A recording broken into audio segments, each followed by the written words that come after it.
Good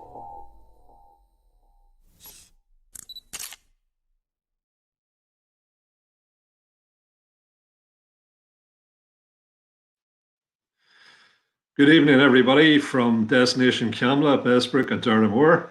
Thanks again to Destination Erie for having me on tonight. And tonight I'm going to start off with a wee roundup on the sports, local sports. So to begin with, we're starting off with Camlough. They have started back at the training for the under fives to under 13s. That's on a Monday night.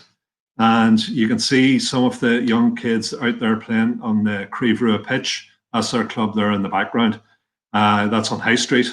And what they also have said that their hurls and their helmets are available for purchasing as well through the club on the night. So anybody that isn't already involved in the club wants to take the kid along, more than welcome. It's absolutely brilliant. I was there at one stage myself with my young fella. And great facility, great team, great characters running the show, and it's such a fantastic sport. So I'd encourage anybody just to bring the young people along and give them an opportunity. It could be an opportunity for a lifetime, and you never know what we could make out of it. Well, then move on from that, from Camlough to Carrickcruppen, and fair play to the senior team, Carrickcruppen senior team. They had a great win over Ballyhagan on Saturday night. And I'd also like to mention a fundraiser that's going on at the minute. As you can see, the senior ladies are in the county final. So there's an opportunity for people to show their support by contributing to the poster, buying a poster. I think it's around about £25 per poster. So it's an absolutely brilliant way just to show your appreciation and support for the senior ladies, and wishing them all the best luck as well. Okay, from that, I'd like to mention, and this is just a fantastic piece of, again, football club community sport, community spirit, and this is lads getting together. It's in memory. It was a fundraiser for Marie Curie in memory of the late Sean O'Grady. Unfortunately, Sean died of lung cancer, and he had massive support and massive compassion from the nurses of Marie Curie. So the lads got together anyway. You can see them there. I think one of them is my namesake, Declan Murphy from Camlough. Certainly a lot younger and an awful lot fitter than me. And they cycled, I think it was about 130 miles from coast to coast, on the end of Ireland. They did it, I think it was under 9.5 hours. So absolutely fantastic. Some of the names that I have is Sean Kane, Joe Crossy, Darren O'Grady, Slane O'Grady. I've Sean O'Grady mentioned here, Shamie Kane, and as I say, Declan Murphy as well. So fair play to the boys. A fantastic event, and again, for such a good cause. I'd like to then move on to the Shane O'Neills. Bit of a roundup on the Shanes. Their lotto this week, there's some of the winners, E. Boyle and A. Lochran. Not too sure exactly who that is, but obviously local people made their contribution and got March 3 winners from that. As you can see, the jackpot for next week is 6. So as I said before, if you're not in, you can't win. So an opportunity for people to make a contribution to that particular football club, absolutely brilliant, and such a prize, for anybody to be able to be lucky enough for their numbers to come up and get that £6,000. Again, unfortunately, the senior ladies, they had their match. It was the semi-final of the championship, and fantastic match. The Shanes were winning just ahead by 2 points at half time. Usual goal scorers were there to the fore, and again, massive teamwork from everybody else to allow that to happen. Unfortunately, the Harps came back fairly strong in the second half, and they beat the Shanes by 2 points. So unfortunately, that's the senior ladies out of the championship. But again, next year is another year and another opportunity. I think that's the two captains there just before the kickoff. So fair play to the ladies for trying their best at that. The senior men, again, unfortunate for them in the league match, they were beaten by the Sarsfields. So better luck next time, as they say. Camlough Rovers, they played the other night down in Refrainings. They played Banbridge, and despite the inclement weather, really flipping give it to Banbridge. There's no doubt about it. Camlough Rovers won by 13 goals to 3 goals. So that was absolutely some match and some amount of goal scoring. So fair play to Camlough Rovers. I'd also like to give a shout out to Bessbrook United. They have a match coming up this Saturday in Oriel Park in Bessbrook. So as you can see there, the kickoff is at 2:15. And again, local team, and it'd be great that they're playing Lurgan Celtic. So it'd be great just to show your support on Saturday for the lads of Bessbrook United. So fair play to them as well. So another wee story, I know I covered it last week to do with the fly tipping. You can see just, some of the amount of stuff that was dumped. And that's just off the Green Road, as you're going into Bessbrook. And that was reported straight away whenever it was discovered. In fairness to the council, they sent out their environmental health people. And as happens, they went through the bags of rubbish and did discover, names and addresses. So very, very quickly, the people that did that were approached. They were told that they were responsible. They accepted that they did it, and they were hit with a fine straight away.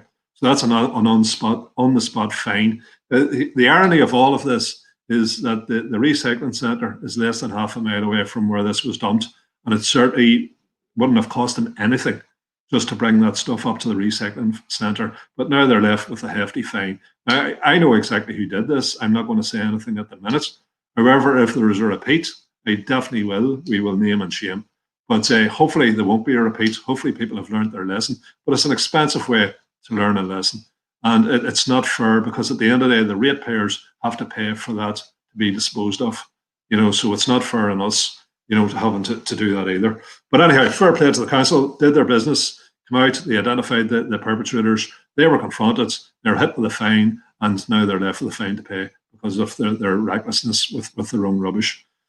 I would like to move on now, and this, I did mention it last week, and as people know, we have the decade of centenary events. Obviously, the big centenary event next year will be, this is for the North, or for the island of Ireland, will be unfortunately partition.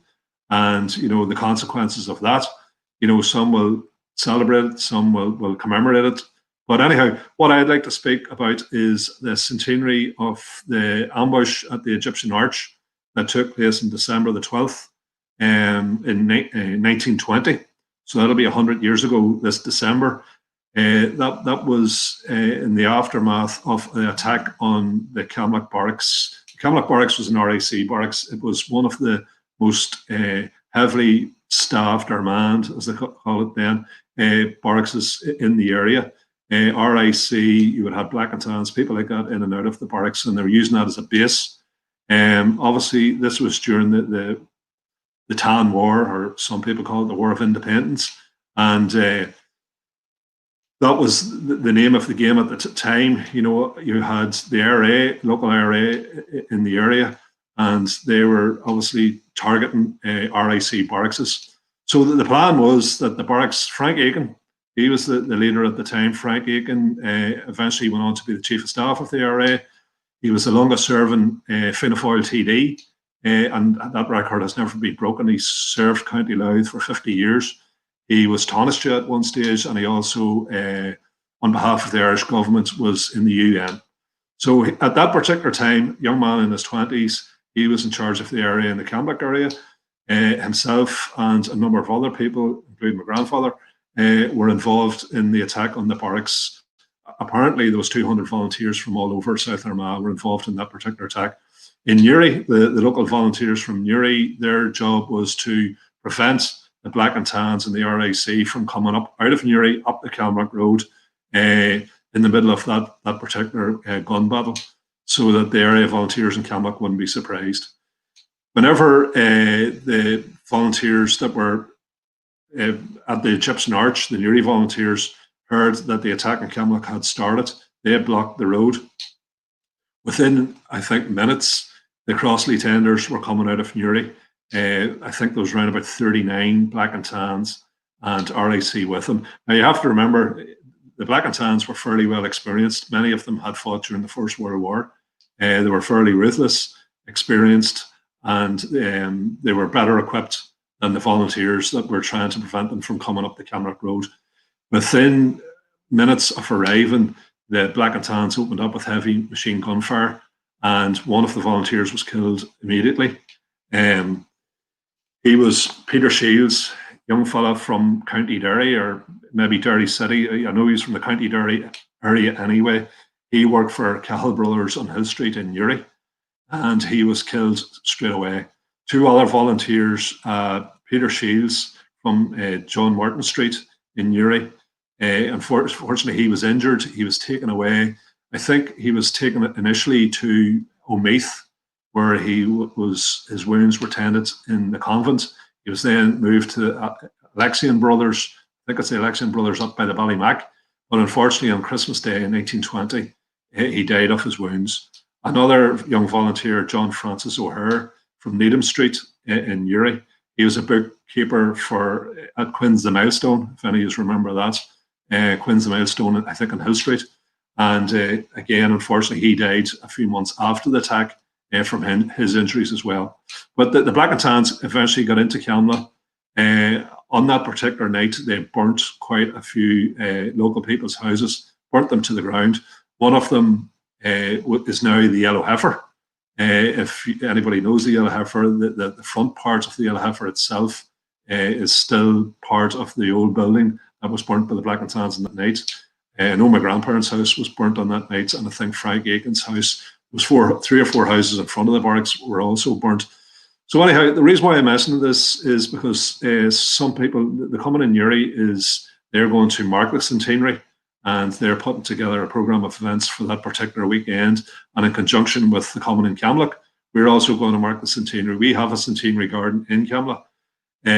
We are going to get 2 plaques to put on the wall, one to mark the attack on the barracks, and the other one to mark the burning of the houses by the Black and Tans. Now, I know there could be anything between 8 to 12 houses were burnt during that period.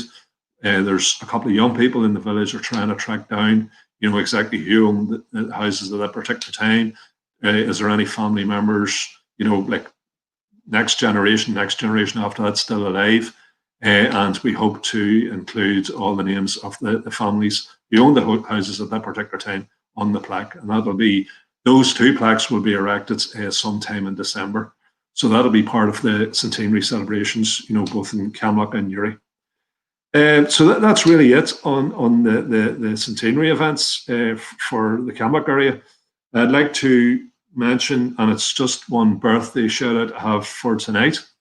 And I don't know if any of you know Tom McGill from the Gardens in Bessbrook. This is his mother, Mrs. McGill, and it's her 80th birthday. I don't know if you can get that photo up, Cahill, but it's Mrs. McGill's 80th birthday. So just give her a shout out and congratulations to Mrs. McGill. So here we go. I think there you go. A very fresh looking 80-year-old, and congratulations, and I hope you had a brilliant day. So that's me, Cahill, for tonight. Hope people enjoyed it. As I said before, any interesting stories or any shout outs, just let me know.